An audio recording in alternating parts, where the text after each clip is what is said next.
بسم الله الرحمن الرحيم. الصلاة والسلام على رسول الكريم صلى الله عليه وسلم. بعد أعوذ بالله من الشيطان الرجيم. بسم الله الرحمن الرحيم. قال الله تبارك وتعالى: والعصر إن الإنسان لفي خسر إلا الذين آمنوا وعملوا الصالحات وتواصوا بالحق وتواصوا بالصبر. Comme l'imam Shafi'i a dit, cette sourate, si Allah aurait descendu cette sourate, elle aurait suffi à l'humanité entière. Puisque dans cette sourate, Allah il jure par l'humanité. Quand Allah il jure par sa création, sa créature. Et il dit, par l'humanité, l'homme court à sa perte, sauf ceux qui croient en lui, ceux qui font amanu wa amilu salihati, qui font les bonnes actions, les bonnes œuvres. Elles vont de pair, la foi et les bonnes actions. Wa tawasaw bil haqqi, ça veut dire propager, appeler, faire la da'wa, propager la vérité, c'est-à-dire montrer que la grandeur d'Allah subhanahu wa ta'ala, c'est la seule et unique raison de notre vie sur cette terre. Et ensuite patienter sur cette da'wa, patienter sur cette propagation de la religion, propagation de la vérité, d'ordonner le bien, de pousser les gens à faire le bien, de condamner le blâmable, le mal, et de faire tout pour empêcher le mal de se propager à travers nos familles, à travers nos quartiers et à travers toute la vie. C'est pour ça, alhamdoulilah, on conseille nous-mêmes et on conseille à la communauté musulmane, en particulier les musulmans de Bruxelles, de Belgique, de France, et ainsi de suite, de faire des séances de ta'lim, des séances d'apprentissage du Coran et d'apprentissage de la religion islamique aux enfants. Pas dans les écoles, pas dans les endroits où... non, chez soi à la maison. À la maison, encadré et entouré par la miséricorde d'Allah subhanahu wa ta'ala. Et ensuite, bien sûr qu'il faut ramener nos enfants à l'école pour apprendre la lecture, l'écriture, l'éducation. Mais l'éducation familiale, c'est la plus importante, c'est le noyau familial. Et un des bienfaits de l'éducation, c'est laquelle? C'est comme le prophète sallallahu alayhi wa sallam l'a dit: Man ijtama'a qawmun fi baytin min buyutillah yatluna kitab Allah wa yatadarasuna fima baynahum illa nazalat alayhim as-sakina wa khashiyatuhum rahma wa hafathum al-malaika wa dhakarahum Allah fi man 'indah. En résumé, Allah subhanahu wa ta'ala il fait descendre sa miséricorde, les anges déploient leurs ailes et il descend sur eux la sérénité pour l'apprentissage de la vérité et l'apprentissage du Coran et de la parole d'Allah. N'oublions jamais que le Coran, c'est la parole d'Allah. C'est pas la parole d'un homme, c'est la parole du Créateur. Et quand on l'apprend, il y avait Sayyidina Omar radiyallahu anhu, il disait à chaque fois avant de prendre le Coran, il le prenait, il le regardait, il disait Hada kalamullah, Hada kitaballah, Hada kalamullah. Il le répétait pour qu'il se remémore, pour qu'il se remet en question sur la parole d'Allah. Comme ça, on ne néglige pas les paroles d'Allah et on ne néglige pas aussi l'apprentissage du Coran, ce qui est très important. Donc, premier, c'est donc l'apprentissage familial, l'éducation familiale par le Coran et la sunna du prophète Mohammed sallallahu alayhi wa sallam. Donc, أول حاجة لما كنتعلموا القرآن أول حاجة خصنا يكون عندنا الوضوء ويكون عندنا الاستطاعة والتوفيق. Et donc on doit avoir l'envie d'apprendre. Quelqu'un qui a envie d'apprendre, il apprend beaucoup plus vite qu'une personne qui est forcée à le faire. Donc comment on va venir en nous l'envie de l'apprentissage du Coran et l'envie d'apprendre sa religion. فالشوق الرغبة والترغيب للدين هو إنسان خصو يتعلم الفضائل الأعمال, les bienfaits des actions. Donc les mérites récompensatoires, les mérites de la récitation du Coran entre autres, et aussi tous les mérites dans les actions, les bonnes actions de sa religion. C'est pour ça dans le Coran, les vertus, le livre des vertus, le livre de l'apprentissage. Donc on commence par 3 parties. Aoul Haja, première partie, c'est lire le Fadail al-A'mal, lire l'envie, comment est-ce qu'on doit qu'est-ce que Allah nous récompense, qu'est-ce que Allah nous donne pour apprendre sa religion, pour apprendre le Coran. Qu'est-ce que aussi, donc tous ces fadaïl, tous ces vertus, tous ces mérites, on doit les donner, on doit les faire. Et ensuite, il y a l'adab ta'lim. On ne s'assied pas dans une mosquée comme on s'assied dans un café. On ne s'assied pas autour d'une table pour apprendre sa religion comme si on s'assied autour d'une télévision. Ou bien non, il faut donner chaque chose, il faut lui donner sa valeur.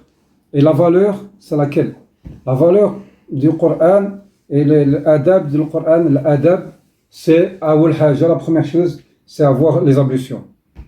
Et avant ça, avoir l'intention, niya, d'avoir l'intention de s'asseoir, comment est-ce qu'Allah il va me regarder, comment est-ce qu'Allah il va me récompenser, comment est-ce qu'Allah il va être satisfait de moi, parce que je vais faire l'effort pour apprendre sa parole et j'essaierai, Inch'Allah, de l'appliquer et de la transmettre tout le long de ma vie.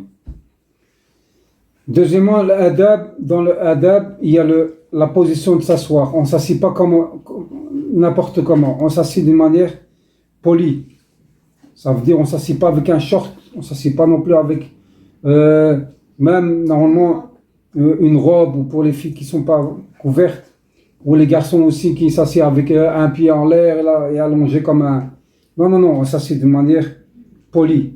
Ça veut dire qu'on s'assied devant quelqu'un de responsable ou quelqu'un qui a une notoriété. On ne vient pas chez lui en short, ou bien si tu es convoqué chez le ministre ou un président ou n'importe qui. De ces personnes-là, tu vas venir bien habillé, parfumé, tu vas te préparer. Ben, c'est la même chose pour le Coran, c'est la même chose pour la prière à la mosquée, c'est la même chose. Ça veut dire on va donner l'importance pour y aller. Donc on s'assied avec ta'lim, on se fait l'eau d'eau, on s'habille convenablement, on se parfume. Et on a aussi, dans la première chose, l'intention de pouvoir de faire ce qu'il faut pour satisfaire Allah. Et toujours avoir en présence la présence des anges, la présence de la miséricorde d'Allah subhanahu wa ta'ala. Donc le ta'lim, on a dit, troisième point, c'est khtim bil Qur'an, bil sifat. Et d'ailleurs, c'est ce qu'on va faire, Inch'Allah, c'est avoir au moins un minimum de Qur'an dans ses prières, surtout pour les enfants, et aussi utiliser le Coran, la lecture du Coran par cœur, comme si on utilise notre GSM. Notre GSM, on l'utilise tout le temps, chaque minute. Eh bien, le Coran, on peut faire le dhikr, ou bien on peut lire le Coran en allant à l'école, en prenant le chemin de l'école, en prenant le bus. On peut lire le Coran. On peut, par exemple, en se promenant au parc, ou bien à la maison. On peut lire le Coran, même au travail. On peut lire le Coran. Tout ça, c'est un dhikr. Donc, on va lire le mérite, le livre des vertus, le chapitre sur le mérite de la récitation du Coran. Bismillah ar-Rahman ar-Rahim, alhamdulillah rabbil alamin, wassalatu wassalamu ala rasul karim. وعن أبي أمامة رضي الله عنه قال سمعت رسول الله صلى الله عليه وسلم يقول اقرأوا القرآن فإنه يأتي يوم القيامة شفيع لأصحابه. Abu Umama radiallahu anhu rapporte ceci. J'ai entendu le messager d'Allah sallallahu alayhi wa sallam dire: récitez le Coran car au jour de la résurrection il viendra intercéder en faveur de ceux qui le récitent.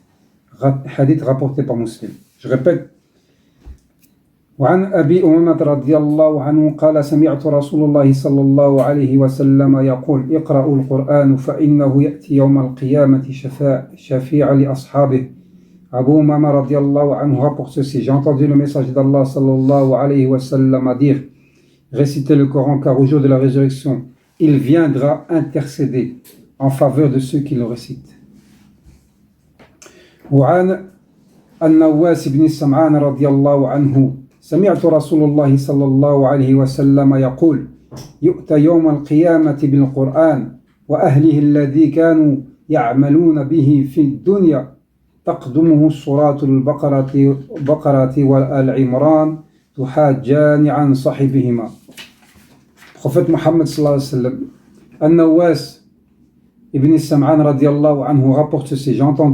J'ai entendu le message d'Allah sallallahu alayhi wa sallam dire: au jour de la résurrection, on amènera le Coran et on amènera ceux qui le récitaient et qui suivaient ses préceptes, précédés de la sourate Al-Baqarah ou Al-Imran, qui plaideront en faveur de ceux qui le récitaient souvent. Rapporté par Muslim. Donc ce sont des plaidoyers, ce sont des personnes qui nous défendront le jour du Jumu'ah dernier. C'est comme nos avocats. La sourate Al-Baqarah ou Al-Imran, ce sont des sourates qu'il faut lire régulièrement car elles vont intercéder, elles vont nous précéder pour nous défendre. Regardez l'importance du Coran le jour du Jumu'ah dernier. Il n'y a ni or, ni argent, ni quoi que ce soit qui vont intercéder en notre faveur, si ce n'est que la parole d'Allah subhanahu wa ta'ala. وعن عثمان بن عفان رضي الله عنه قال رسول الله صلى الله عليه وسلم خيركم من تعلم القرآن وعلمه رواه البخاري. Uthman ibn Affan, qui est troisième compagnon c'est un troisième calife de l'islam, radiyallahu anhu. Chaque fois qu'on entend le prophète, on dit sallallahu alayhi wa sallam, et qu'on entend un sahaba, on dit radiyallahu anhu, et qu'on entend un alim, on dit rahmatullah alayhi. Donc on entend le prophète, on dit sallallahu alayhi wa sallam, et quand on entend un sahaba, on dit et quand on entend une sahabiya, ça veut dire une femme, on dit radiyallahu anha. Donc Uthman ibn Affan radiyallahu anhu rapporte que le message d'Allah sallallahu alayhi wa sallam a dit: le meilleur d'entre vous est celui qui a appris le Coran puis l'a enseigné. Le meilleur d'entre vous est celui qui a appris le Coran et l'a enseigné. Rapporté par le Bukhari. وعن عائشة رضي الله عنها قالت قال رسول الله صلى الله عليه وسلم الذي يقرأ القرآن وهو ماهر به مع السفرات الكرام البررة والذي يقرأ القرآن ويتعتع فيه وهو عليه شاق له أجران. Vous devez écouter ce hadith très important parce que nous, beaucoup de gens, on considère que les gens qui lisent bien le Coran, ils ont des mérites, et celui qui lit difficilement, Dieu m'skin, il ne sait pas bien lire, non, regardez ce que dit le prophète sallallahu alayhi wa sallam. Aïcha radiallahu anha rapporte que le message d'Allah sallallahu alayhi wa sallam a dit: celui qui excelle dans la récitation du Coran sera réuni avec des ambassadeurs, ce sont des anges qui sont nobles et obéissants. Et celui qui récite le Coran malgré ses difficultés de prononciation, ça veut dire pour les gens qui sont convertis à l'islam ou bien pour les gens qui apprennent, les nouveaux qui se repentent, qui apprennent de nouveau à lire le Coran ou à réciter les sourates. Qu'est-ce qu'il dit? Ceux qui ont des difficultés de prononciation ou qui a dur à lire aura droit à une double récompense. Pas une seule, double récompense. Comme Allah il pousse le prophète Mohammed sallallahu alayhi wa sallam, il pousse à faire les bonnes actions. Il pousse à lire le Coran. Très important. Donc, je répète ce hadith, Aïcha radiallahu anha rapporte que le message d'Allah sallallahu alayhi wa sallam a dit: celui qui excelle dans la récitation du Coran sera réuni avec des ambassadeurs. Ce sont des anges nobles auprès d'Allah. Ils sont obéissants. Et celui qui récite le Coran malgré ses difficultés de prononciation aura droit à une double récompense. Donc, on va lire un dernier hadith. وعن عمر بن الخطاب رضي الله عنه أن النبي صلى الله عليه وسلم قال: إن الله يرفع بهذا الكتاب أقواما ويدع به آخرين. D'après Omar ibn al-Khattab radiallahu anhu, le prophète Mohammed sallallahu alayhi wa sallam a dit: certes par ce livre, par le livre qui est le Coran, Allah par ce livre, il élèvera à un haut rang qui certains peuples. Le Ummah du prophète Mohammed sallallahu alayhi wa sallam va l'élever. Pourquoi? Parce qu'ils ont pris le Coran et ils l'ont mis au-dessus d'eux, ils l'ont mis dans leur vie. Et Allah il va rabaisser et en rabaissera d'autres. Avec ce Coran, Allah il va rabaisser des gens et il va élever des peuples, élever des gens. C'est pour ça que c'est très important. On est la Ummah du Coran, on est la Ummah du prophète Mohammed sallallahu alayhi wa sallam, on est la Ummah du Coran, la Ummah du prophète Mohammed sallallahu alayhi wa sallam.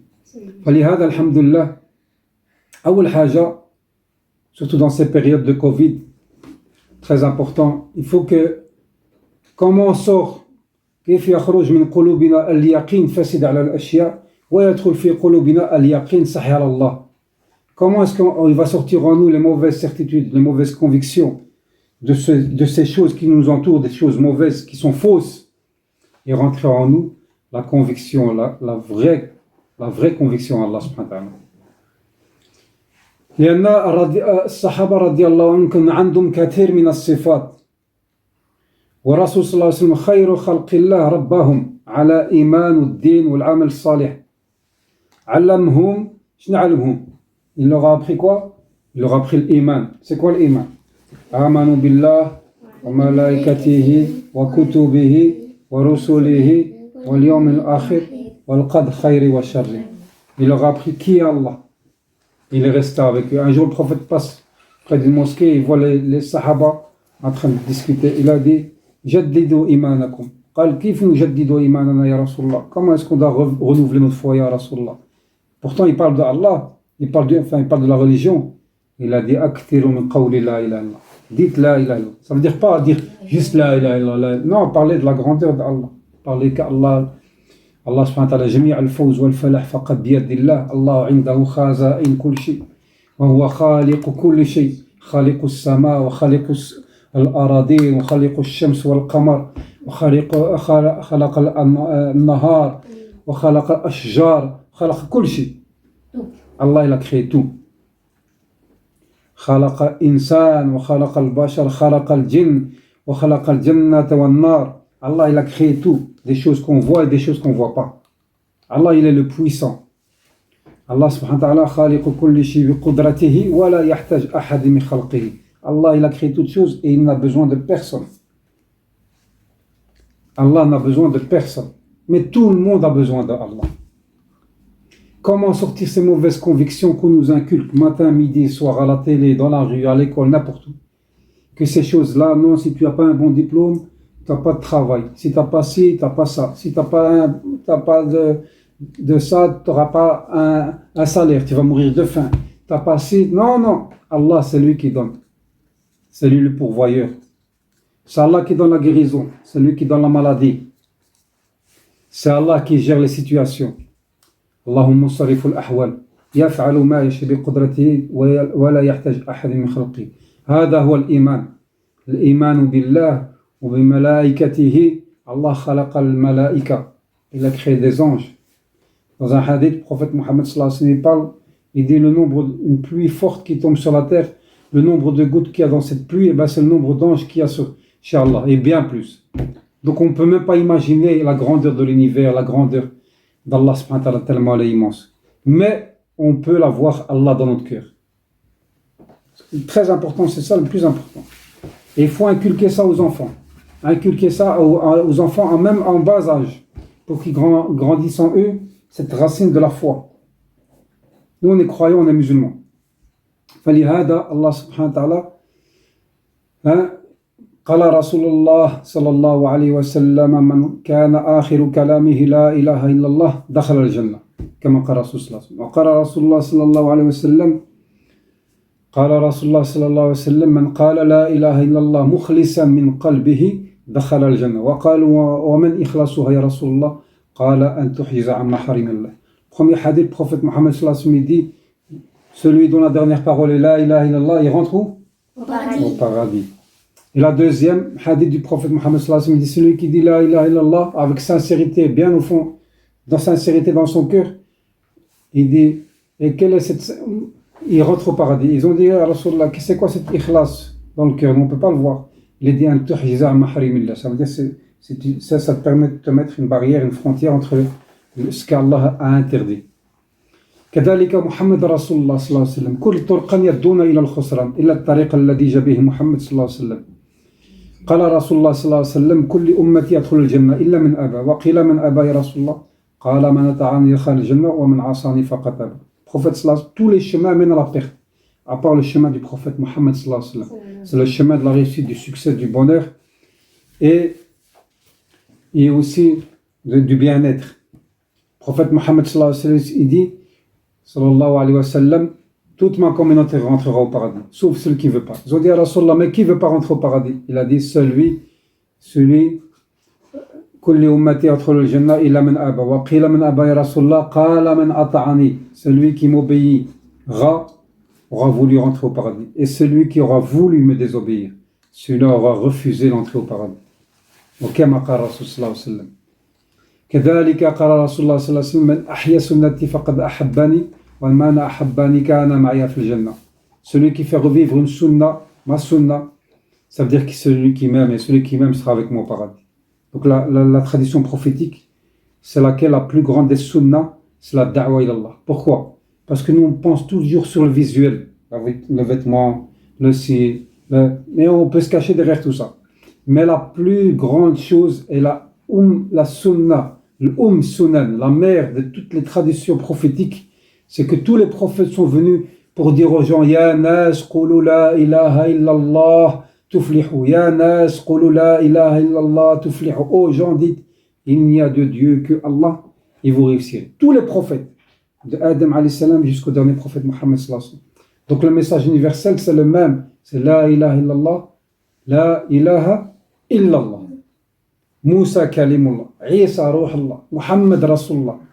Donc tous ces prophètes sont venus pour montrer aux gens et à toute cette créature, Allah, pourquoi il a créé ça? Allah a créé toute cette créature, cette création, pour montrer à cette créature qui est le créateur. C'est pour ça qu'Allah il nous a créés, pour montrer qui est le créateur. On doit être à la recherche du créateur. C'est la plus belle recherche sur la terre. Et c'est pour ça que le prophète Mohammed sallallahu alayhi wa sallam, il a dit Kulli ummati, toute ma communauté rentrera au paradis, sauf celui qui nous refusera. Et les Sahaba, ils ont été étonnés, ils ont dit à Rasulullah, pourquoi est-ce qu'ils ne veulent pas rentrer au paradis? Parce que c'est lui qui ne veut pas, c'est lui qui s'interdit lui-même l'entrée au paradis. Donc c'est pour ça que la sunna du prophète sallallahu alayhi wa sallam, dans un autre hadith, le prophète sallallahu alayhi wa sallam dit Man ahya sunnati inda fasad ummati. Bien écoutez, Man ahya sunnati inda fasad ummati lahu ajrun niyatu shahid. Le prophète Mohammed sallallahu alayhi wa sallam dit celui qui fait revivre une de mes traditions pendant une période où les gens sont fort égarés, où la communauté musulmane s'inquiète plus de la religion, et celui qui fait revivre la sunna du prophète Mohammed, sa tradition, sa da'wa et tout, il dit ça vaut 100 martyrs, 100 personnes qui meurent pour la cause d'Allah. C'est l'une des plus belles choses. Donc nous, notre communauté, la communauté musulmane, on est la communauté d'ordonner le bien, de propager le bien, de condamner le mal et tout ce qui est blâmable. Et c'est pour ça, Inch'Allah, on continuera avec le Coran et on terminera, Inch'Allah, avec les doigts, Inch'Allah. Donc, troisième partie du ta'lim, comme on a parlé, c'est la lecture du Coran. Donc, Inch'Allah, on va s'asseoir convenablement, on va lire ensemble. بعد أعوذ بالله من الشيطان الرجيم بسم الله الرحمن الرحيم الحمد لله رب العالمين الرحمن الرحيم مالك يوم الدين إياك نعبد وإياك نستعين الحمد لله رب العالمين الصلاة والسلام على رسول الكريم الحمد لله on a lu le Coran, on a fait le ta'lim. Voilà, j'incite tous les gens, Inch'Allah, tous les musulmans, les croyants, à faire ce genre de ta'lim à la maison, les enfants. Ça donne l'occasion aussi de réunir tous les enfants, de s'asseoir, pouvoir profiter les uns des autres, et aussi et surtout apprendre à connaître sa religion. Et alhamdulillah, Allah subhanahu wa ta'ala wafaqna, et j'incite tous les croyants, tous les musulmans, Inch'Allah, à faire ce genre d'efforts, surtout pendant des périodes comme maintenant, où les gens sont en doute, en stress, où les gens ils ont peur, où les enfants ils sont un peu perdus. Ben, c'est à nous à montrer la droiture, à montrer le chemin à suivre. On n'est pas des parents pour rien, on n'est pas non plus des musulmans pour rien, donc on doit être des exemples aussi pour les autres. Et on doit avoir un œil pour regarder le bien et l'autre œil pour regarder nos défauts. Nous, le problème, c'est ce qu'on fait, c'est qu'on a un œil pour regarder les défauts des autres et l'autre œil pour regarder le bien qui est en nous. C'est faux, et ça c'est le défaut de la majorité. Et moi je suis le premier. Donc c'est regarder le bien des autres et regarder le mal avec l'autre œil qui est en nous. Et c'est comme ça qu'Allah il va nous parfaire, et c'est comme ça qu'Allah il va nous donner des solutions dans notre vie, il va nous rendre la vie meilleure, Inch'Allah. ربنا آتنا في الدنيا حسنة وفي الآخرة حسنة وقنا عذاب النار ربنا آمنا بما أنزلت واتبعنا الرسول فاكتبنا مع الشاهدين اللهم ارحمنا وارحم والدينا وارحم موتانا وارحم من علمنا اللهم صل وسلم وبارك على محمد صلى الله عليه وسلم في الأولين والآخرين ربنا ظلمنا أنفسنا وإن لم تغفر لنا وترحمنا لنكونن من الخاسرين اللهم إنا نسألك الجنة ومن قرب إليها من قول وعمل ونعوذ بك من سخطك والنار يا عزيز يا غفار اللهم صل وسلم وبارك على محمد صلى الله عليه وسلم في الأولين والآخرين سبحانك اللهم وبحمدك أشهد أن لا إله إلا أنت أستغفرك وأتوب إليك سبحان ربك رب العزة عما يصفون والسلام على المرسلين الحمد لله رب العالمين بسم الله والحمد لله والصلاة والسلام على رسول الله. Comme vous avez vu, cette vidéo est très importante. Il y aura d'autres vidéos qui sortiront. Alors je vous invite, Inch'Allah, à suivre notre chaîne. Merci, barakallahu fikum. Assalamu alaikum wa rahmatullah.